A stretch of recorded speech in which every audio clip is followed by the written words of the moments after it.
أحد بموت رسول الله إلا ضربته.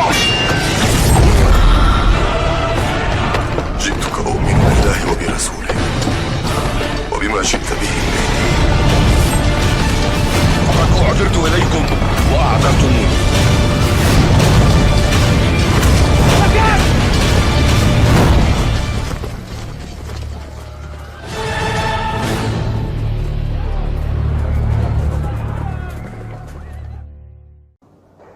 Berangkat dari surat Yasin, Rasulullah sallallahu alaihi wasallam bersabda dalam hadis riwayat Baihaqi dan Wan-Nasa'i, diriwayatkan dari sahabat Nabi Abu Hurairah radhiyallahu anhu, qala Rasulullah sallallahu alaihi wasallam, Rasulullah sallallahu alaihi wasallam bersabda, man qara'a Yasin, siapa yang membaca surat Yasin fi lailatin, pada suatu malam, asbaha maghfurallah, maka pada pagi harinya ia diampuni oleh Allah.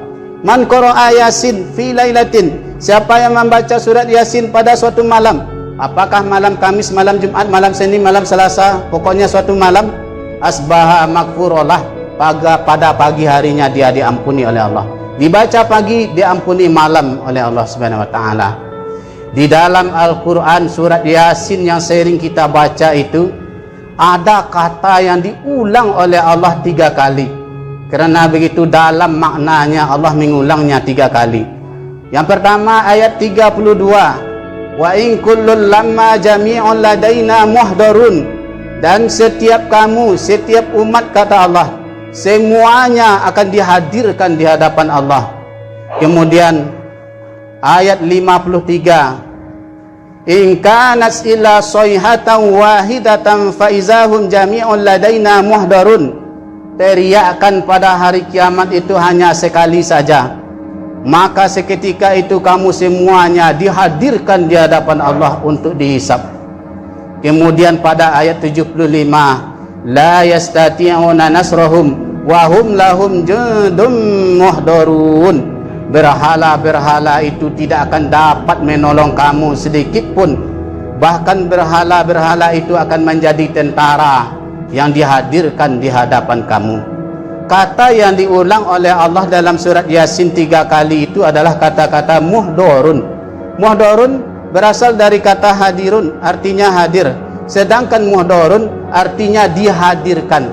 Kita di hari kiamat nanti berkumpul di padang mahsyar, bukan hadir dengan sendirinya, bukan datang dengan sendirinya, tapi dihadirkan oleh Allah. Suka tidak suka, rela maupun terpaksa, semuanya dihadirkan oleh Allah. Untuk apa kita semua dihadirkan oleh Allah? Summa la tus'alunna yauma izin, akan ditanya pada suatu hari. Apa yang ditanya oleh Allah? Anin naim, tentang nikmat kemana saja kamu pakai, kata Allah. Nikmat yang telah kita pakai ini banyak sekali. Wa in ta'uddu ni'matallahi la tuhsuha, jika kamu hitung-hitung nikmat Allah, kamu tak akan sanggup menghitungnya. Sampai hari ini belum ada orang yang sanggup menghitung sudah berapa kali detak jantung, denyut nadi, kedipan mata. Sampai hari ini belum ada orang yang sanggup menghitung sudah berapa butir nasi yang ia makan, sudah berapa gelas air yang dia minum, sudah berapa langkah kaki yang dia jalankan. Semuanya itu akan ditanya oleh Allah satu persatu di akhirat nanti. Kalau Allah yang bertanya, siapakah yang akan menjawab? Lidah. Lidah hanya pandai membela kita di dunia. Lidah hanya paling setia membela manusia di dunia. Sudah nyata-nyata nampak di kamera CCTV oleh hakim. Kaukah orangnya yang di hotel ini yang memberikan suap? Tidak, Pak Hakim. Ini kan mirip kau. Itu kan orang mirip saya, katanya. Ini kan suaranya mirip kau. Tidak, mungkin orang yang serupa dengan saya suaranya. Ini lidah paling setia membela kita di dunia. Di akhirat nanti lidah itu dikunci oleh Allah. Allah mengatakan, berfirman dalam surat Yasin ayat 65, al-yauma nakhtimu ala afwahihim, pada hari ini kami tutup lidah mulut mereka, kami kunci lidah mereka, wa tukallimuna aydihim, dan berbicaralah kepada kami tangan-tangan mereka, wa tashhadu arjuluhum, dan memberi kesaksianlah kaki-kaki mereka, bima kanu yaksibun, terhadap dahulu apa yang telah mereka lakukan ketika hidup di dunia. Mulut dikunci, tangan berbicara, kaki menjadi saksi, semuanya akan dipertanyakan oleh Allah, akan disoal oleh Allah satu persatu. Di padang mahsyar nanti pertanyaan Allah banyak sekali, tetapi yang kita bahas di dalam hadis terdapat dalam kitab hadis Sunan Tirmizi, diriwayatkan oleh sahabat Nabi bernama Ibnu Mas'ud radhiyallahu anhu.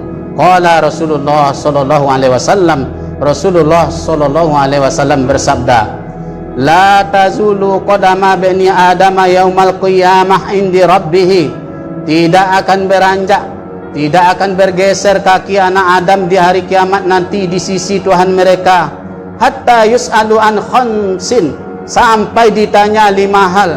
Di akhirat nanti kita tidak duduk tetapi berdiri tegak lama.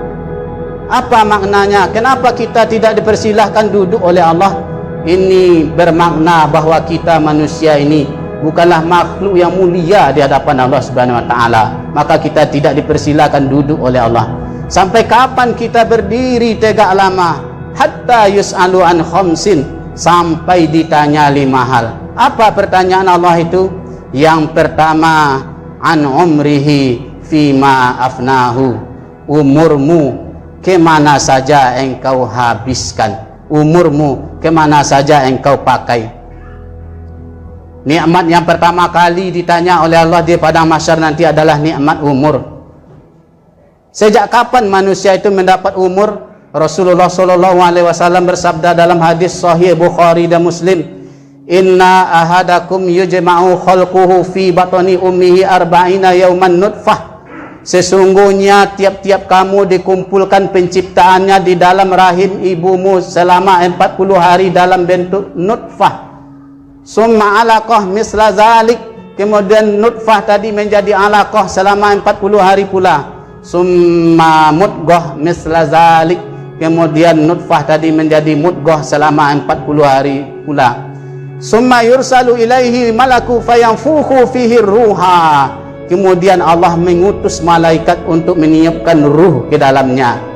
Barulah kita mendapat umur sejak ruh ditiupkan ke dalam rahim ibu kita.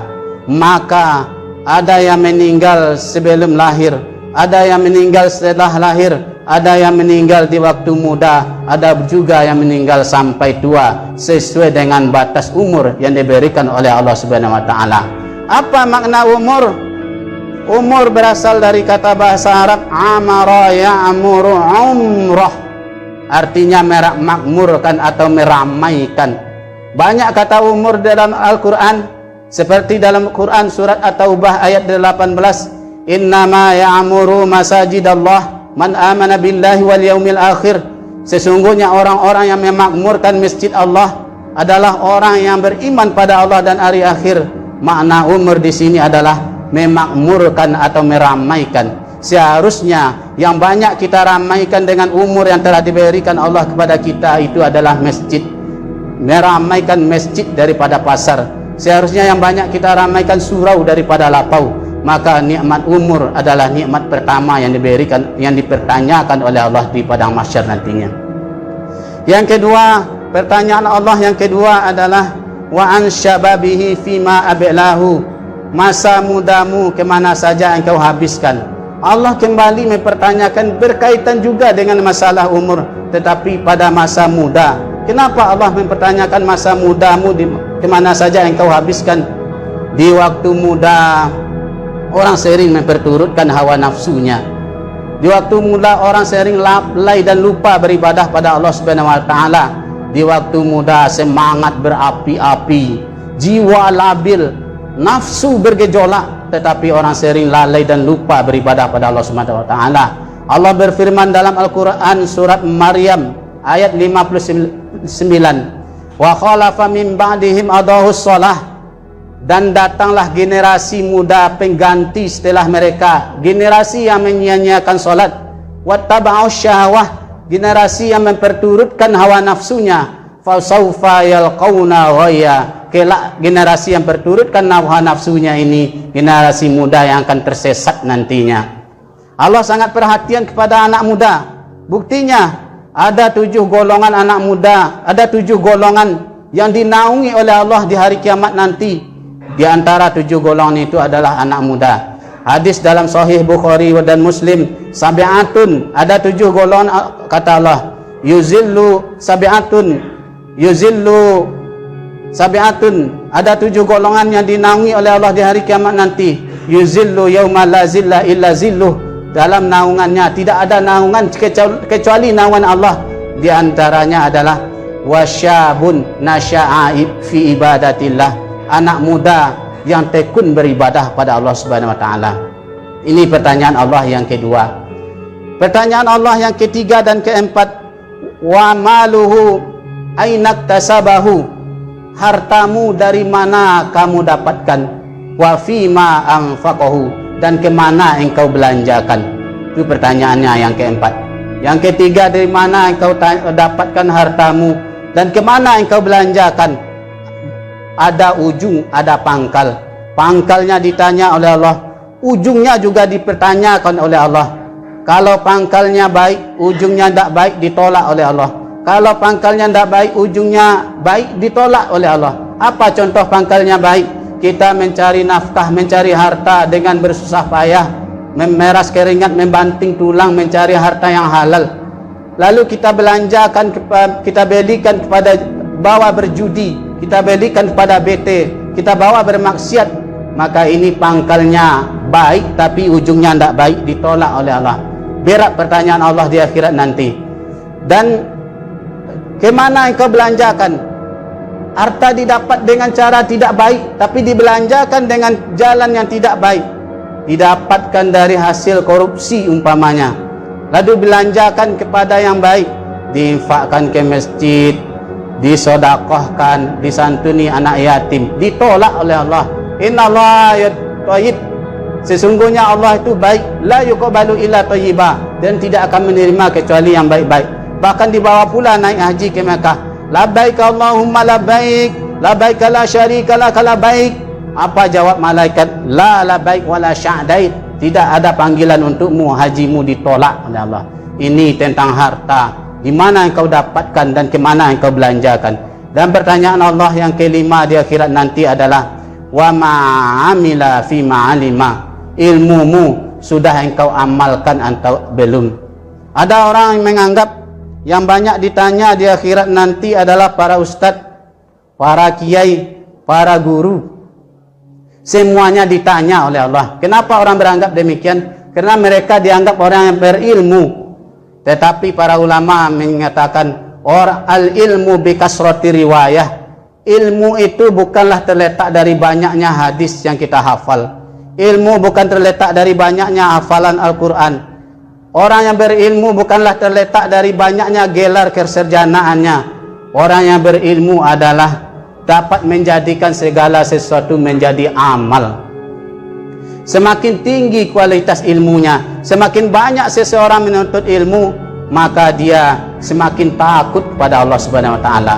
Tapi apabila terjadi sebaliknya, gelarnya semakin banyak, doktor, profesor, tetapi semakin tidak takut kepada Allah, maka orang yang bergelar banyak itu bukanlah yang berilmu di sisi Allah Subhanahu wa taala. Innama yakhsyallaha min ibadihil ulama. Allah berfirman dalam Al-Quran surat Fatir ayat 28, sesungguhnya yang paling takut kepada Allah itu dari hamba-hambanya adalah para ulama, orang yang berilmu, orang yang dapat menjadikan segala sesuatu menjadi amal. Orang yang berilmu semakin takut berbuat maksiat kepada Allah Subhanahu wa taala. Setiap kita ditanya oleh Allah, karena setiap kita diyakini berilmu. Kenapa? Karena kita diberikan kesempatan oleh Allah untuk menuntut ilmu, baik yang sekolah maupun yang tidak sekolah, baik yang kuliah maupun tidak kuliah, diberikan kesempatan menuntut ilmu oleh Allah. Baik dengan televisi juga dapat menuntut ilmu, dengan HP, dengan YouTube kita juga bisa dapat menuntut ilmu. Apa yang kita pelajari, apa yang kita lihat itu semuanya akan dimintai pertanggungjawaban oleh Allah Subhanahu wa taala. Ada juga orang berpendapat, beranggapan tidak usah saja menuntut ilmu, nanti kalau banyak ilmu banyak pula pertanyaan. Ini hal yang salah. Kenapa demikian? Kita wajib menuntut ilmu karena ilmu itu adalah mengikat amal. Beramal tanpa ilmu ditolak oleh Allah Subhanahu wa taala. Ada 3 orang sahabat Nabi datang menjumpai istri-istri Nabi dan bertanya kepada Nabi tentang bagaimana ibadah-ibadah Nabi. Lalu masing-masing 3 orang sahabat itu berkata, ana usolli lailan abadan, kalau begitu saya akan solat sepanjang malam dan tidak tidur. Yang satu lagi berkata, ana asumu dahra, saya akan berpuasa sepanjang tahun, falam uftira, dan tidak berbuka. Dan yang satu lagi berkata, ana a'tazilun nisa, saya akan menjauhi wanita, afala atazawwaja abada, dan tidak akan menikah selama-lamanya. Lalu marah Nabi, datang Nabi kepada mereka, sesungguhnya akulah orang yang paling takut kepada Allah, kata Nabi. Akulah orang yang paling takwa di antara kalian. Aku solat malam, tetapi aku juga tidur, kata Nabi. Aku banyak berpuasa sunat daripada kalian, kadang-kadang aku juga tidak berpuasa, kata Nabi. Aku menikah dengan wanita, kata Nabi. Falam raghiba an sunnati falaisa minni, siapa yang tidak menyukai sunnahku maka dia bukanlah umatku. Ini contoh dari sahabat yang beramal tidak dengan ilmu, maka beramal harus dengan ilmu. Maka disinilah letaknya wajibnya kita menuntut ilmu. Yarfa'illahu allazina amanu minkum wallazina utul ilma darajat. Allah akan mengangkat derajat orang yang beriman dan berilmu pengetahuan di antara kamu beberapa derajat.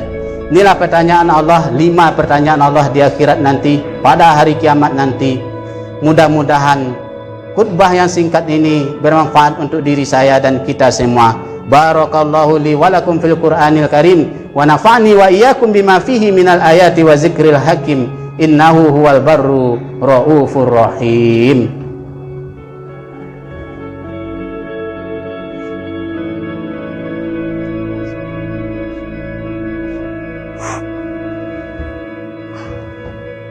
Alhamdulillahi rabbil alamin, allazi hadana lihaza wa ma kunna linahtadiya laula an hadanallah. Asyhadu an la ilaha illallah wahdahu la syarikalah, wa asyhadu anna Muhammadan abduhu wa rasuluh la nabiyya ba'dah. Allahumma fasalli wa sallim ala hadzal nabiyil karim wa ala alihi wa ashabihi ajma'in, amma ba'du. Fa ya ibadallah, usikum wa iyaya bittaqwallah. Ittaqullaha haqqa tuqatih wa la tamutunna illa wa antum muslimun. Faqala Allah Ta'ala fil Qur'anil Karim, a'udzu billahi minasyaitonir rajim. Bismillahirrahmanirrahim.